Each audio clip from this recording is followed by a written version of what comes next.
So, ito yung sa law of sine and cosine.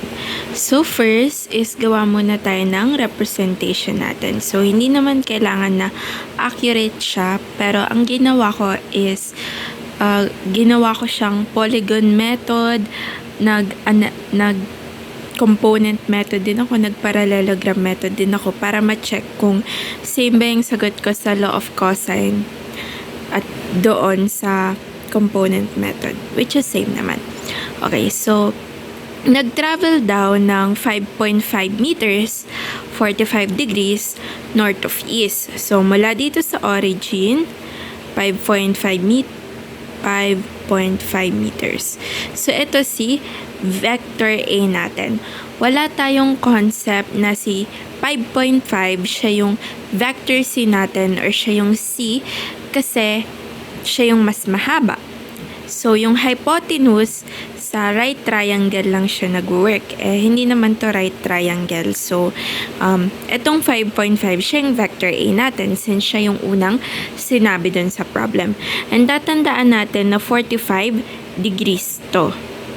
Okay? 45 degrees yan. Next naman is nag-travel daw siya ng 3.5 meters pa west. So, idudugtong mo lang yung 3.5 meters doon sa head nung vector A mo. Para siyang polygon method kung iisipin natin. So, ito naman yung vector B natin or yung side B natin. Meters. Ayan. So, lalagyan lang natin ng line. I-connect lang natin tong dalawang to. Parang polygon method nga.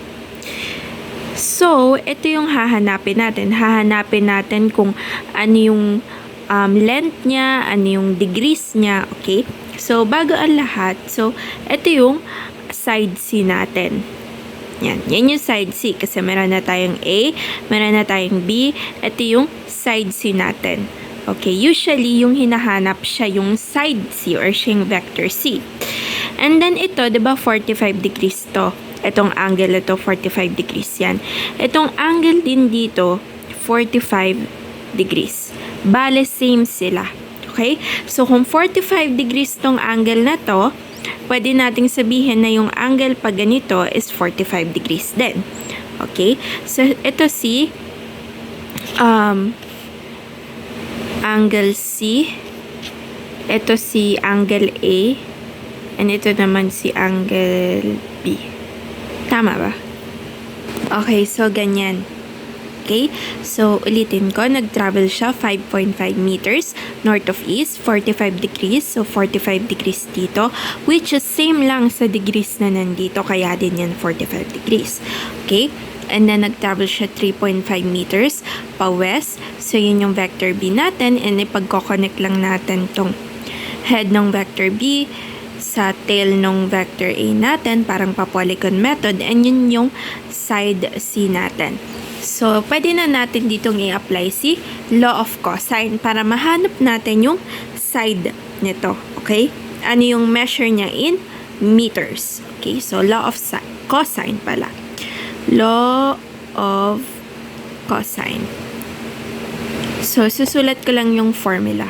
Ayan. Then, substitute lang natin. So, si C squared, yun nga yung hinahanap natin. So, copy lang natin. Ang A squared natin is 5.5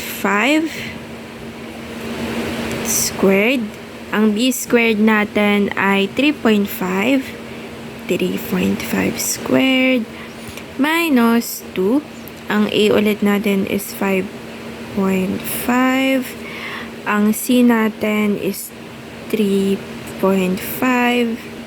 Yung cos natin is 45. So, kunin lang natin yung solve lang natin yung value nito. So, ayan na siya. Nakuha ko na yung law of cosine. So, yung sagot is 3.9 meters. Bale, ito yung solution natin. Okay, so yung ginawa ko is dalawang significant figures lang since dalawa lang yung significant figures ni 5.5 tsaka ni 3.5. Sorry kung bumababa yung nagda-dark siya kasi lobat na me. Next is sa law of sine. Ang hinahanap natin dito is itong angle. Itong angle B na to. Para malaman natin kung anong direction ng resultant vector natin. Kasi 'di ba pag kumukuha tayo ng direction ng resultant vector mula dito sa east, no? Papunta dito. So, ibig sabihin, itong 45 degrees at saka kung ano mang angle to, i-add lang natin sila para malaman natin kung ano yung degrees nitong resultant vector natin. Okay? Kasi meron na tayong side, 3.9 meters daw to. So, aalamin na lang natin kung anong angle nito. So, ang ginamit ko dyan is A sine A is equal to B sine B. Yan yung ginamit ko, okay? Sorry ba yung mali pala yung sinabi ko kanina. Yung ginamit ko pala is C sine C is equal to B sine B. Yan ginamit ko since awan ko, yan lang ginamit ko eh. Kasi, di ba kinuha natin yung value ni C. So, yun na lang din yung ginamit ko. Oh my gosh, hindi siya nagbe-make sense. Pero yan yung ginamit ko. Ayan, ito yung ginamit ko, Bessie. Yung C, which is 3.9. And then, yung sin C natin is 45. Yung B naman natin is 3.5. Wala tayong sin B. Cross multiplication, makukuha natin is 39 degrees. So, 39 degrees to. So, kahit hindi mo na kunin yung angle ni A, kasi hindi din naman siya mahalaga, ang hinahanap lang naman or yung tinatanong sa question is kung anong direction ng resultant vector natin. So, again, para malaman siya, i-add natin tong 45 sa 39, yung nakuha natin na angle B. Kasi kapag nagsusukat tayo ng angle mula dito sa east, papunta dito. Kaya i-add natin silang dalawa. So, 39 plus 45, 84 degrees. So, that is north of east pa rin. North of east, 3.9 meters.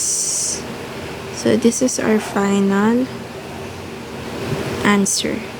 So, again, kaya siya 84 kasi itong 45 degrees dito, which is same lang din dito.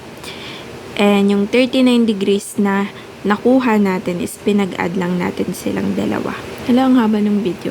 Pero ayun.